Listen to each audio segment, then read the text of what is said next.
నేను కూడా వైసీపీను. కానీ మీరు వైసీపీనా? వైసీపీ. ఎన్ని ఎకరాలు అన్న రైతు మీరు? 4 ఎకరాల రైతుని. మొత్తం చేతికి వచ్చేసిందన్న పంట? వచ్చిందయ్యా. వచ్చిందా? ఎంత ఉందన్న ధర? ధర ఈ రోజు 9,000 కొంత వేశారు, నాకు 6,000 రూపాయలు కొంత వేశారు. ఒక చెక్కు మాత్రం 12,000 రూపాయలు వేశారు. 12,000 రూపాయలు. మొన్నటి దాకా ఎవరు కొనేవాళ్ళు లేక నానా బాధపడ్డాము. ఇంకా మా ఎదురు దయించి గవర్నమెంట్ ఈ రోజు మాకు చాలా మేలు చేసింది. ఇప్పుడు గవర్నమెంట్ పట్టించుకోకముందు ఎంత వేసేవాళ్ళు ఈ ధర? కొనలేదు ఎవరు, అసలు ఎవరు కొనలేదు. ముందు వచ్చి ప్రైవేట్ కంపెనీలు ఎవరు కొనలేదు. ఇది అమ్ముకుంటే కానీ డబ్బు రావు. నేను 4 ఎకరాల పొలం అయితే దగ్గర 4 లక్షల రూపాయలు పెట్టుబడి అయింది.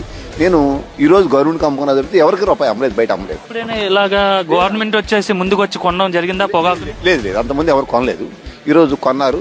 మేము ప్రభుత్వానికి కృతజ్ఞతలు తెలియజేస్తున్నాను. మాత్రం చంద్రబాబు నాయుడు గారు ఈ పని మాత్రం బాగా చేశారని నేను సంతోషంగా ఉంది. నాకు మాత్రం నేను కూడా వైసీపీను, కానీ ఇది మాత్రం రైతులకి చంద్రబాబు నాయుడుకి తెలియజేశారు. అంతవరకు కన్ఫర్మ్, అందులో అభ్యంతరం లేదు. ఈ కొనపోతే పరిస్థితి ఏంది?